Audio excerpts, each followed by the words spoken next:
from VentureX Studios, it's JP, Kathy, and the crew. I always extra syllable. It's Monday. It's Monday extra syllable day. Just added extra syllables. We're always doing stuff All right. like Hey, that. we got a box reveal on Monday. We've Fire got- it up. Here we go. Good morning to the crew. Mwah, we love you. See, you say that, but I don't know everybody in the crew, and I don't love everybody like that. I do. But you give them kisses, though. I do. Actually, I'm going to let I you mean, open I this love up. people. Okay, so we have a new Miss Texas. We do. Mallory Fuller. Yay! I'm going to ask her to marry me. She's not married, so okay. So that's good. So we got to do a remote live. Great time. Great time. Great time out there. Thank you, Miss Texas. Yeah, we love being part of the Miss Texas organization. The women were great. Don't open this yet. Yeah, I could not have judged that. I would have been like, well, we've got 12 new Miss Texas winners. Yay. This has got smells to it. Yes. So Monday I'm leaving, chit-chatting with Susan Schuler. Oh, and Susan will be here with the new Miss Texas on Friday. It will be her first podcast radio interview. So anyways, Valerie Bell, who's the executive director, is like, let's show this to Kathy. Now, these are one of the gifts. And who is it? It's called Buff City Soap. Buff City Soap. Love their products. They were one of the sponsors who gave gifts to the Lone Star Princesses. So good times. So Susan sees what Valerie's got, and she flags me down from getting into my car, and she's like, Kathy, we have something for you. Dun, dun, dun. Dun! Oh, it's just a box lid. Dun, dun, dun. Okay, it is. A bar of cool-looking soap. What is the name of Dun, this dun, cool-looking dun. soap, JP? Don't tell me it's vagina or something. No, that's not appropriate. Isn't it? No. I used the biological term. Oh, my goodness. Oh, might as well be unicorn. Okay. Really? And so You've got me holding the unicorn soap. So Really? And now your hands will smell like it the rest of the day. Oh, Lord, oh my haya, boo. So Valerie and I got Susan, tricked. that's for you. JP got tricked. Take that back. So it was so funny because Susan's like, oh, Kathy's obsessed with unicorns, and better yet, JP hates them. And so Valerie's like, oh, please have him open this on Monday. Just make sure you give Buff City Soap some credit. Yeah, okay, Buff City Soap. And Catherine Ann, and Valerie, and Susan Schuler. We all love you, So it looks like JP. we've got Dr. Clothier coming in. Living donor. Have you Yes. considered being a living donor? We're going to be talking kidney and stem cell, kind of specifically, I think. And we may throw in some other things as well. Good morning, Dr. Clothier. Just now connected to his audio. Good morning. And he is without AC in his office right now. That's not fun. Yeah, I would turn on the video and let you witness the melting down of the doctor, but it's kind of a bad visual. It's the Melting Doctor Show. Oh, So, no. Dr. Clothier, to kick off our Welcome topic. to Monday morning. It is like probably 116 in here. Oh, Dr. And the Clothier. humidity's got to just be killing you. Yeah. Oh. So if I pass out halfway through, just say what I would. We'll send emergency services. We'll give our best educated medical guess, which is not very good. So, Dr. Clothier, to kick off our topic, it's interesting. I went and I Googled living kidney donor and then living stem cell donation. And instead of it being like a medical encyclopedia or something that would describe it, it was advertisements for. Oh, interesting. Huh. Yeah, come see Did me. it see where I'm selling the kidney? I'm not. I'm just kidding. I'm not selling the kidney. Oh, good. Glad to hear that. I was like, wait, is this a First black time I market made the kidney most sales speechless, pitch? though, so I got worried. Yeah. I don't know why there'd be advertisements except that, I don't Google for my information, honestly. I usually, listen to my radio show or on-air show. Go back and listen to all the prior ones. You want real medical information, obviously, and there is a competitive round to be fair about it. But I think everything medical is so overwhelmed with direct-to-consumer advertising, including television. It's just ridiculous. I would really suggest people form a relationship with the doctor and get actual information. I think that should be true for COVID, obviously, rather than going to Facebook or or another media site, Instagram or wherever, for your COVID information. That's Just the truth. go ahead and get it from a medical professional. That'd be my recommendation.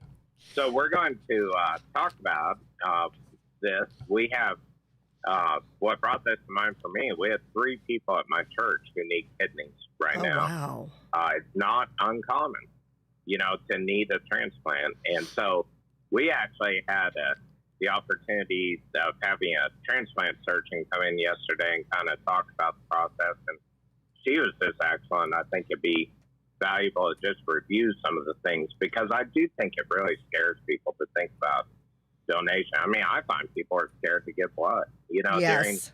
COVID, there was so much talk about blood type.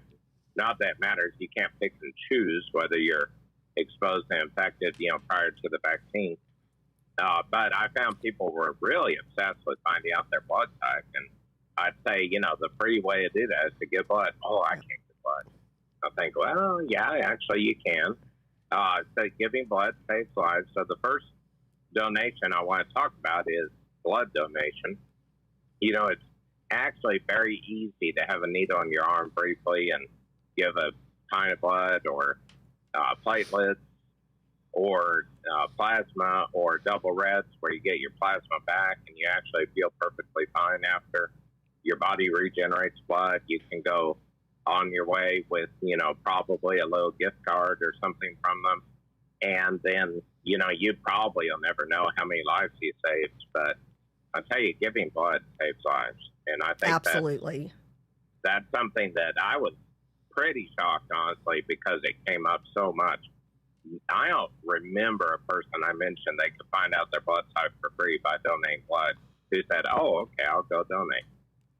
It was all about, oh, I can't do that. That's just, impossible. So rethink it, plan to go save lives, be a Yes. servant to somebody. And, I think it's always good for people to serve others. And I think that's an easy way. You don't even have to meet them. You don't have to have a conversation. You can just serve them and save their life.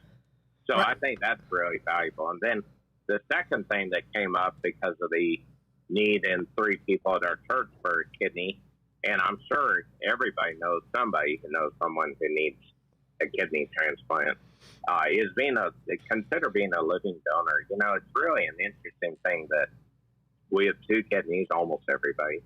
Every now and then we run across somebody who doesn't.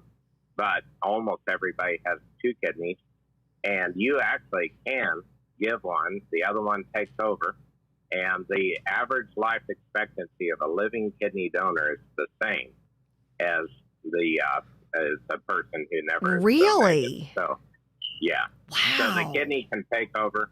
Of course, if you donate a kidney because you're healthy enough to do so, and then you go and start smoking and overeating and quit exercising and, start walking across LBJ without looking both ways, your life expectancy could go down.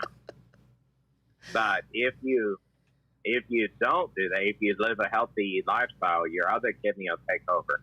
And, statistical odds of kidney failure are low. So it's interesting, too. One thing I actually didn't know until speaking of the surgeon speaking to our group at church yesterday is that if you donate a kidney as a living donor, if you ever have kidney failure, you're actually moved to the top of the list for transplant because, you only have the one kidney and you've helped someone else, so they will work to help you. And she mentioned in 11 years that she could only remember one person being in need of a transplant. So I think, I just think it's an amazing gift to do. So if you feel the calling to consider donating, and it's not, if you think about this today, you aren't going in tonight having that kidney removed. And, you're not going to wake up tied up somewhere in Paraguay and have your kidney gone like TV and movies are glorified and whatever. And those always scared me to death. I remember my dad when a bunch of those kind of movies and that was a big old thing. That was like everybody was talking about that. And my dad used to travel a lot. And I remember calling him when I think he was out of the country at that point traveling. And I was so worried. I started crying. I said, don't accept a drink from a bar. He goes, well, first of all, kid, what do you think I'm doing at a bar when I'm out on work? And I'm like, well, just still don't even take water from somebody. You pour your own water out of a bottle because they'll take your kidney, So yeah, I remember that. If they only take one, you can live with the other one. So, but no, that's I'm not advocating criminal violence and lack of consent. But if you feel the calling to even consider it, and even if you only consider giving, you are not committed in any way to having to go in there. It's sort of like when I see somebody with, like back pain or abdominal pain that may be their gallbladder, and I'll mention, let's get the opinion of a surgeon, and almost immediately they'll say, oh, I don't want surgery. I say, well, this is just a consult, Right. It's not a commitment. You're not signing the papers. You're not undergoing anesthesia and having, something whacked on. So if you have any interest, you can actually just usually do an online form with many of the transplant systems, hospital systems. There are a couple in the Dallas-Fort Worth area who do this routinely. And if you just do the online form just to see if you're healthy enough to be a donor, you can start the process. Then the next step in the process is to go do some blood work and testing and kind of a health review. They want to make sure you're healthy going into it. And so part of that is, like an ultrasound of the kidneys, make sure you have two, make sure they look healthy. And then, excuse me, the heat came to me. It's searing my lungs. Yeah. So anyway, if you're then found to be healthy enough to, consider that donation, there are different ways to get into that process. If you know somebody, you can try direct a kidney to them, see if you're a match for them. If you don't know anybody and you want to just do an anonymous donation, that's obviously quite incredible, but it does happen. Right. And then, if you know somebody that you want to direct a kidney to and you're not a match, you can actually direct a kidney to someone else who then it's sort of a double matching process, and then they'll find somebody for the original person, hopefully, if there are enough people signed up, and you can do sort of a double gift that way of you give somebody else gives to your loved one or friend or whoever that is. Which Dr. Clothier, real quick, this is amazing. And actually, JP and I have a very dear friend that he and I have been friends with for almost 30 years now. Maggie or Margaret Smith. She used to work for. She's worked for several congressmen and for Phil Graham, and just an amazing servant and a great gal. And she currently is looking for a living kidney donor. And she's been on our show and talked about this. This is a hugely important topic. And like you said, if you've got healthy kidneys, this is something you don't skip a beat with your life. Not that it's easy. It's not like going and getting, stitches in your finger, but you will save a life at little risk to yourself. And I had no idea that the life expectancy, I think if you'd mentioned that again, because that's crucial. I had no idea that life expectancy stays the same. Yeah. First, let me say, I'm sorry I missed that one show. I've cut the rest. I didn't realize you've been on. But second, though, the life expectancy of the kidney donor, the healthy donor, because you have to be healthy going into it, is the same as a non-donor. And so you really can live out a normal life. Part of that is you do your healthy surveillance afterwards. You do your healthy living, as I was saying earlier. It's just, it's a gift like no other, obviously. And so when you go, if you did an online form and then did tests, ultrasound, whatever, you still don't have to go through the process. You can still think about it, talk to the people who deal with this all the time. I actually have 5 patients currently who have donated kidneys. Oh, wow. And I tell you, they're all healthy. They're all healthy, and they're all happy they've helped somebody, and they've all been fine. Awesome. One of them has now been probably about 6 years, as I recall, somewhere in the mid 2000 decade there, 2005-ish. And, they just have been fine. And it's a robotic laparoscopic procedure to remove the kidney and donate it. It's not a real big surgical deal. It's usually a one night stay in the hospital to monitor, make sure you're okay, and then, a short recovery time while your other kidney takes over. It's really not been a burden at all for the ones I know. So I think it's something you should really think about, because people out there, if you've ever known anybody on dialysis or with kidney failure, they just feel sick almost all the time. Sometimes they feel better for a few hours after dialysis, which is 3 times a week, almost always. And, what I find is, because it's often like a Monday, Wednesday, Friday, or Tuesday, Thursday, Saturday, that second day before they get back to be dialyzed, they just feel sick. And, it would be a dreaded thing to be on dialysis, say, for, 11 years waiting for a transplant or whatever. So, and there are transplants, so-called cadaveric transplants from people who become deceased in, car wrecks and whatever.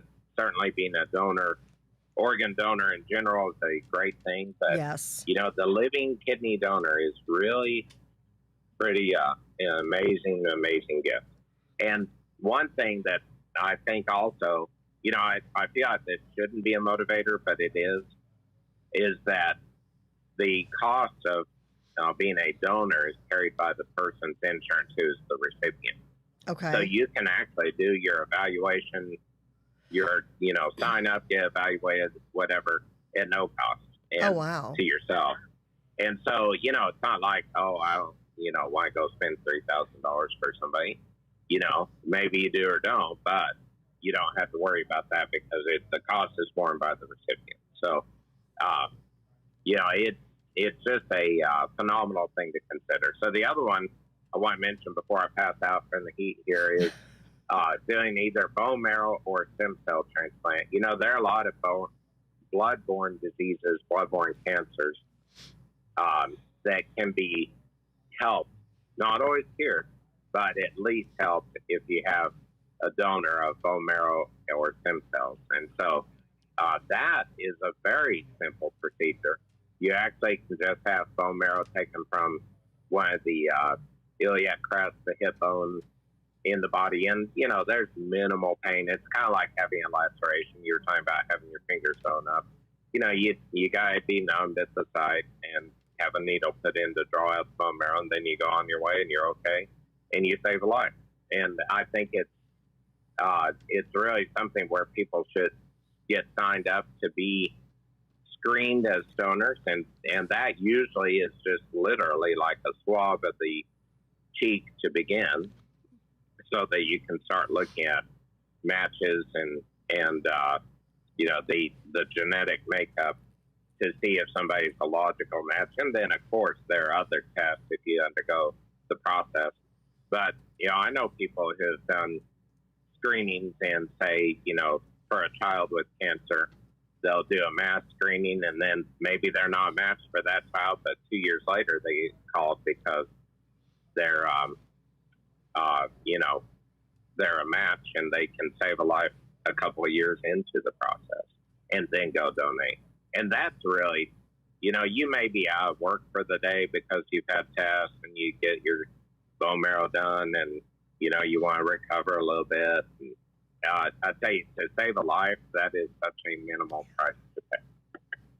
So true. So true. Well, just great advice. And again, something real simple everybody can do this week, and that's donate blood. You'll know your blood type. For example, I know, and I've been a regular blood donor, especially back in my younger days, and found out I've got a universal blood type. And then there's something, and you'll understand this, but they were always like, hey, come back and donate as often as you can, because I've got something in my platelets where actually newborns can receive my blood. Does that make sense to you?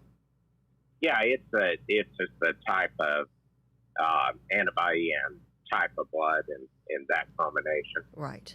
So yeah, that's also, again, a great way to save a life, contribute to life, save somebody several hospital days. You know, if they're having to wait for their blood or their platelets to recover, and they could get transfused instead and not have complications. You know, it's just an amazing thing. Yeah, and Dr. And it's super easy. It really is. Dr. Clothier, we just had a real quick question come in that's important, and maybe you can answer it offline, and JP and I can send this to our friend Judd. He said, ask the doctor what he would do about my dad who is in the hospital right now with pneumonia. They are saying now COVID pneumonia with MRSA. Would you put him on a ventilator at his age? And I'm assuming Judd's dad's probably older. Here's my only fair answer to that is trust the doctors who are taking care of them, because there are so many variables. And, you know, that's a terrible infection. It's a terrible circumstance. I'm very sad they're faced with that. But, you know, if the doctors feel the ventilator would help him because they can look at the x-ray, look at the blood work, look at the clinical situation, I would absolutely go with trusting the doctors who deal with that all the time. Okay, thank you for that. And of course, Judd, our prayers from JP and I and from the crew go out to you and your dad and your family, and just God bless you. And thank you, Dr. Clothier. Go get your AC fixed. That's no fun. Yeah, I think I'm just going to go sit in my car for a while and try to recover. There you go. Well, you know, you could pull into that little half round area into the front doors and just see patients right there. Have them drive there through. you go. You know, yeah, it's pretty big, big area. I'm guessing there's a little risk involved, but I was thinking about just pulling the car in, turning the AC on, putting the windows down, see if it'd cool down a little bit. It'd go well till the carbon monoxide gets us, probably. So we'll see. Oh, well, gosh. Well, take care, Dr. It always Clothier. takes me a second to get his jokes. I'm kidding, by the way. We don't need people to start teaching me how to not do that. Just kidding. Yes. Thank you, Dr. Clothier. Yes, I will try to recover. We'll see if we make it. We do have IV fluids if we have to. All right. Have a blessed week. Thanks, Dr. Clothier. All right. So great information. Good information. And Fred says make sure yes. to check with your employer before you donate a kidney, because they may not let you continue your job in the capacity you think about it. So like a police officer where he was at, if you had only one kidney, you weren't allowed to be on the road anymore. Yeah, now I can understand situations like that. Well, you know, and I would never be a candidate to donate a kidney because of my high blood pressure. You know, I've had chronic high blood pressure since my late 20s. So, you know, unfortunately, that crosses me off the list. But there are a lot of healthy folks out there. You got 2 kidneys. And again, if not, look into, you know, bone marrow donation. Blood donation's super easy. And I think the last time, now, I think like there's certain things that prevent you from donating blood. One is like if you've recently got a tattoo. So sorry, JP. You have to wait. You have to wait a little while. Yeah, I'm tatted. Yeah, that's it. Now, he's inked. For me, can't do kidney donation because I'm a fat dude. But if I lose weight, then I become an unfat dude. Then I can donate. Because you've always been very fortunate. You haven't had high blood pressure or any kind of stuff, high cholesterol, and you've been very fortunate, and so you don't have any of those other health issues. So yeah, that's it. Again, it's just, and there are a lot of folks out there who need help. Woo. You know, who need the help, including our friend, you know, Maggie Smith, who we love dearly, and we'd love to see somebody step up and help her out. She's been on the donor and the living donor list for years now. You know, I think it'll come. But I think you're right, though. I mean, you know, we need to start looking at what's really going on in the world and how we can deal with it and how we can help, right? Yeah. That's why we have Camels in the world. Oh, we were having such a lovely day, and now I know where you're going. Do such a great job of being a part of the world. No offense to Camels. Well, no, they do, though. They have. Do you know that they have even toads? I mean, what woman wouldn't like to have know where even you're toes, going with right? this, so I am saying no offense to camels. And you know that the camel has a hump. It's a fatty hump that helps him do all kinds of fun stuff. Well, that's where they keep their hydration. That's why they can hang in the desert and all that kind of good stuff. The camel also provides his fur for like felt and stuff like that? Did not know that. And fiber. Did you know that? Would make sense because it's very coarse. Do you know that you can milk a camel? Did I know that? I'm trying to think. I'm asking you. Did you know you can milk a camel? I would assume. You can. You can milk a camel. Camel milk? Yeah. We need to tell Lathan Watts the snarky parenthetical, because he did a whole thing on almond milk, how it's not real. Camel milk would probably blow his mind. Camel milk. And they also can provide meat because you can use them as livestock. But yeah, I mean, the camel is an amazing animal. I think that we would have had better luck sending a camel to the border than we would have had sending Kamala Harris And to there the it border. is. And there it is. And there it is. I mean, give me a break. Yeah, that's why I was saying no Let offense to me camels. go to El Paso, where we have a port of entry where people actually legally come across and go across the border. Yeah, we've got some that try to illegally cross there, but not to the tune of 189,000 this last month. It's like the highest. I would say it's the highest number of people who have crossed over the border crossed last month since 2016, 17, 18, somewhere around there. I mean, the numbers have jumped astronomically. Well, this just since blows Biden me opened away. up the borders again. It blows me away. Why am I not shocked? I mean, even Lester Holt on NBC News. Yep. Lester Holt had to look at Kamala Harris and go, when she's like, well, I've been to the border, Lester. You haven't been to the border since the border crisis. No. Come on, camel. I mean, No. Kamala, right, because the camel's a better animal. Unbelievable that Kamala Harris thinks that going to El Paso and not even going and visiting Fort Bliss, where there's a facility. What are you there for? I mean, you're there for the Mexican food? Help me out here. Well, which there is great food there, and we do love it. There's awesome food. But my thing is, the first place, if I would have been put as the czar in charge of the border, first of all, I would have been like, okay, and how soon can we get a plane so I can get there? I mean, literally, because it's been it was like 90 days or something crazy, or maybe even more, or maybe a little more or less, whatever. It was way too much time. I don't know what she was preparing for, as all of these people, as drugs are coming over, our children are being taken into sex trafficking, and just horrific things are going on. 180,000 people and nobody's keeping track of them? What are they doing? Well, no, those were the ones caught. Oh, those are the We ones caught 189,000 of them this last month. Here's my question. If you're the one who's supposed to be in charge of the border crisis, why wouldn't the very first stop you make be one of the detention facilities? Just don't do it in a whisper. Sorry. No, I know that's I know where you're going with that. I had to throw that in there, but I'm not going to go off on a tangent. But seriously, yeah, I agree. Well, but sadly, I know what that tangent would be. Yes, Representative Tony Gonzalez, along with a bipartisan contingency of congressmen and congresswomen, came together and have said, and this is a direct quote, that President Biden on immigration, following Vice President Kamala Harris's border trip, was absolutely a slight on Hispanics. Yeah. He's like, they're not doing anything for Hispanics. They're not taking it seriously. They're not protecting people. I don't get it. I mean, you've got kids over here who are separated from their parents. You've got kids who have tattoos, because then that signifies which drug cartel they're associated with, who are being sent across. Why isn't anybody working with Mexico to stop and at least protect the children? Let's just, okay, you're over 18, you come over, you want to do drugs, not okay, but let's put that on the shelf. Right. What about the kids who are coming over tattooed with cartel symbols, so when the drug dealers over here get a hold of these kids, they know who they're running drugs for and who to give the money to? Yeah. What? Yeah. At least help the kids. Well, Henry Cuellar, who's a Democrat, right? Then Senator Cornyn, right, who's a Republican, Gonzalez, who's a Republican, and several other Democrats have signed off on a bipartisan Border Solutions Act. But do you think the Democratic Congress is going to take that up? Here's what I love. I love the fact that Kamala Harris blames the Trump administration for the current border crisis.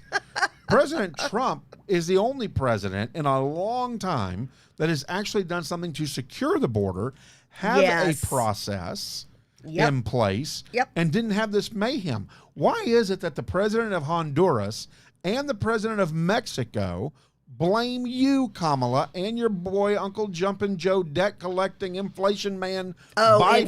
Inflation. Say it 3 times. Why do they blame y'all for the current border crisis? You know, how about this? How about a congresswoman that meets you in El Paso and says, we're the new Ellis Island? El Paso's not Ellis Island. You insulted my great-grandparents because they went through the process. They sat in processing Legally. met with an immigration officer, and it took like 10 days for them to be able to get through that, to get into the United States and be processed properly. That was proper immigration. What's going on along our southern border is not proper immigration. No, Talk it's to the horrific. farmers. Watch the interviews of these farmers and ranchers all along the southern border. She was about 800 miles off. I'm curious if her airline pilot was on drugs or drinking or something, and he missed got the wrong airport. Because really, she should have been 800 miles south in the Rio Grande, where the real crisis is, where we've got teens down there wanting to commit suicide on suicide watches, where we've got people being moved around from facility to facility between border to HHS, which isn't a solution at all. And then the big one, and nobody seems to be really talking about this, how much the federal government is paying to put up people that are coming into this country in hotels across the United States. I mean, I've got one hotel owner in Odessa who literally, the oil guys came to him and said, hey, we need our regular 100 rooms. Right. Blah, blah, blah. He said, sorry. He goes, what? We're paying you $80,000 a month to do this. He goes, the guy says, I'll double that. Hotel owner said, you can't even get close. He said, I'm making $800,000 a month to house illegal immigrants coming into this country. They're sending them to Scottsdale. I'm surprised the people in Scottsdale are okay with that. And then they're not locked down. They can wander about the neighborhood. I mean, help me out here, Kamala Harris. What did your border trip do? Nothing.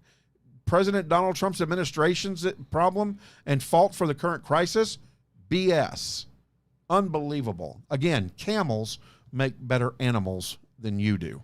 So, you know, one of the things we definitely need to do, Kathy, is that we definitely need to jolt ourselves back into Good transition. Thank you. Into what's going on the border. And so I think in light of that, I think we need to discuss energy drinks versus the 80s Jolt Cola.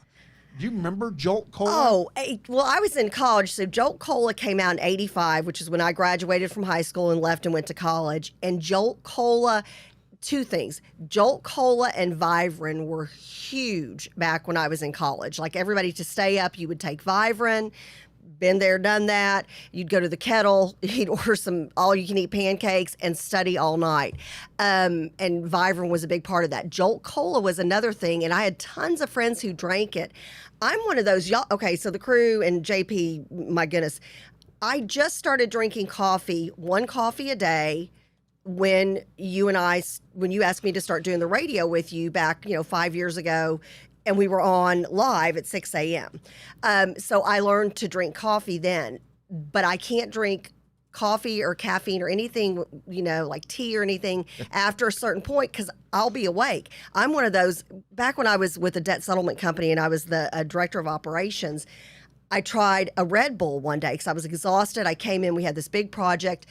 And my manager who worked with me came into my office at the end of the day and she's like, Kathy, I love you. And I'm like, well, I love you too. And thank you. I love you and too. she's like, well, can I just say that there's been a recommendation from your staff for you to never drink an energy drink again? At least not while at work. And I was kind of on edge. And she's like, no, everybody's confused because you would be like, no, and in this project, and you know what, I had another idea. And and then let's do this too. And she's like, so everybody was coming to me all day going, what? Okay, Kathy's told me 3 different things in the last 30 minutes. Which thing do I focus on? And she's like, let's get her through the day with Red Bull and move on. So I drank Jolt Cola maybe 2 times. It was so crazy sweet because it's got like twice the caffeine, twice the sugar. 160 milligrams. It made me sick to my stomach. I remember drinking that, trying to, cram for an all-nighter, and literally thinking I might throw up. So and Jolt look, Cola, great job, Nathaniel. Yes. So of course Oh, that's just so look at that, great. twice the caffeine. Oh, that's so great. You know that Jolt Cola went away because it was causing medical issues because of the sugar content and the caffeine content. That's why I've never been right? a fan of all the Monster and all these drinks, and you got high school kids and junior high kids drinking them. That stuff has things in it that can kill you. In 2017, Jolt Cola has made its fight back. And Jolt Cola, to not be put out without the others, has created their own Jolt energy drinks. Why They come not? in Power Cola, Orange Burst, Wild Grape, Blue Bolt Raspberry, And see, all these flavors with all that sugar and all that caffeine just nauseate me. Blue Zero Carb, Well, there you Cherry go. Bomb, Ultra, and Silver. Can you imagine? You can, okay, and I'm looking on their site. I guess you can, because I have not seen Jolt Cola like in a convenience store anywhere, but you can get it on Amazon, Casey's General Store, or it looks like the Dollar General. So I'm going to. I put the question out, Kathy, without you knowing. I said, can you imagine Kathy on Jolt Cola? Michelle goes in all caps with exclamation points. No. Yeah, go back to some of my college friends, and they'll be like, "Yep, shut it down. Worst decision ever." We replaced it with regular Coke. We poured it out. She didn't know. Well, you know what I don't get is I don't get the monster drinks No, at all. never. And Jolt Cola is was the lead into the reason. And you know how against all those energy drinks I am. Right. You know, I remember when my daughter, I caught her with an energy drink, and she was, and I was like, "This is bad because you know high blood pressure runs in our family, and you've got asthma, all these different things," and at that point, I was so freaked out, and I'm like, I probably would have been a little more lenient if I found her with a beer. You know, I was just that's so funny. against those drinks. But Jolt Cola's the reason, because I have such a negative connotation. Now, my friends love Jolt Cola. Everybody was drinking it, and I finally was like, I'm going to throw up or not sleep for a week. So, yeah. Well, Jolt Cola was the bomb. I remember it drinking. was popular. Hey, I remember drinking a half of a Jolt Cola and doing this. Woo! My hair went bazing. I mean, I remember like in '84, we were getting ready for a wrestling match. Yeah. And I took a couple drinks of that, and I went, whoa, my eyeballs got big. I think my pupils dilated. I was curious if there were drugs in it, to be honest with you. Oh, I mean, I'm sure. it was just. So It was too much. Old Jolt Cola wins out today. It's so funny because, and then like Nathaniel, he's much younger, so he's operating our board today, and he's like Jolt Cola, and JP was like, oh, when Kathy gets in, she will have a visceral reaction. She will know exactly what it is. Because if you were in college, you know, in the 85 through 90 range, Jolt Cola is something you remember, and the other thing you remember, and I had no problem with this, Tab. Zima. Oh, yeah, I loved Zima. Zimas came out. Zima needs to come back. And they were kind of like a Fresca tasting drink. Right. But it was an alcohol malt beverage, I think Zima was. They were calling it beer, but like and the there beer were drinkers only, are like, at no. first, there were only certain places in Texas you could get Zima. Well, San Marcos, where I went to college, it was Southwest Texas State University. Now it's Texas State. It was one of the places you could get it. So literally, we would have friends come stay with us, and they would leave with like 2 24-packs of Zima. You sure you haven't drank coffee today? I had a little bit at home, I will have to admit. Because I can tell you just went on a wild goose chase Well, of because Zima. whenever you talk about stuff from the 80s, Yeah, but I'm bringing just you like, back. I got to bring you back. So Fred says Jolt Cola for the win. I agree, Fred. I don't think there's an energy drink out there that can compare to the old Jolt Cola. Michelle says, hey, man, had to break Mia of the habit of energy drinks. And Fred says, Bang is the big one in the law enforcement world. Laugh out loud. Judd Gibson says, I've heard of that one. Thanks, guys, for the next few are critical. We are praying for you, Brother oh, Gibson. Judd. Yes, So everybody in the crew, put out please, some please, big please prayers pray. And I'm sure Dr. Clothier is a praying man, so I guarantee you he got off our Absolutely. program and right away prayed for your father. Absolutely. So there you have it. And plus, like my daughter's an 160. energy drink crazy too. Yeah. And I've tasted them, and they taste like They taste like I'm nasty. drinking. Well, it's like I'm drinking like radiator fluid. Yeah, like And here's the thing: I have actually tasted radiator fluid by accident. I was gonna say, please tell me that was it by plopped accident. up into my mouth. I I'm like, always, "Ugh, ugh." I assume, because I've taken a taste of an energy drink besides Red Bull, which that's another thing I don't get. Like when people combine Red Bull and vodka at a club, They love it, man. so that's a huge popular They love drink. it. But like Red the Bull has worked Monster its way ones, in. I've tasted it. I've never tasted battery acid on purpose or by accident. And I would assume that's what battery acid tastes like. It just, and it leaves an aftertaste. And there's a couple of ingredients. There's one in particular, I think it starts with like a Q or something, that they found out it was dropping kids. And we reported this on the radio show when you first had me on your show, about the kids who were drinking energy drinks all night and gaming. And a number of them had massive heart attacks and some died. And it was because they were drinking one energy drink after another and gaming all night. So, everything in moderation. Well, and if I don't know if you remember, they were doing the Red Bull challenge, where this guy drank like 160 Red Bulls, and you could see his heart actually pumping in his chest, and the doctors were working on him. Yeah, I'll tell you what. And yeah, Judd Gibson says, Bang is my choice. Don't know what that one is. Good morning, Piper. Yeah, Piper, I told her she needs to become a Lone Star Princess. Yes. Yeah, Piper, we need to get you involved in that, and we need to get an autograph from the new Miss Texas when she's in studio for our own Miss Piper. That's right. All right.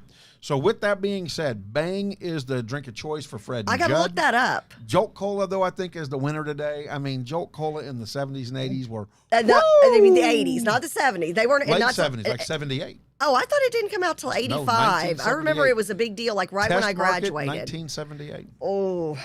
So there you go. He says maybe 1 or 2 a week, though. He does need moderation. Lots of moderation, Lisa. Judd says. Hi, Dad. Fred says Jaeger bombs, a Jaeger shot dropped in the Red Bull. Okay, well, with that, we're going to bomb our way out of this show. I've probably had more friends get sick off of Jaeger, and I love licorice, but it doesn't translate well into a licorice-flavored liqueur drink that you do shots of. We need to bomb our way out of this. We're talking alcohol way too early in the morning. Hey, listen, we got a great... It's not even 8:30 and It's not. We've talked about, 2-3 different alcohols? Yes. We had a great Party Monday. on. Have a better Wednesday coming your way. Tune in on Wednesday. Van Taylor's back on. And you'll have Congressman Van Taylor. Put your questions together and get ready to ask. Yes, please send us questions ahead of time. And Fred says the Gas Monkey energy drinks are not bad. I only have them once in a while. All right. You guys have a blessed Monday. Don't let it be a Murphy's Law Monday for you like it is for Dr. Clothier. Don't melt out there as the rains are on and bring their your way. umbrella. Bring your umbrella. Have a blessed day, I love everybody. y'all. God bless you.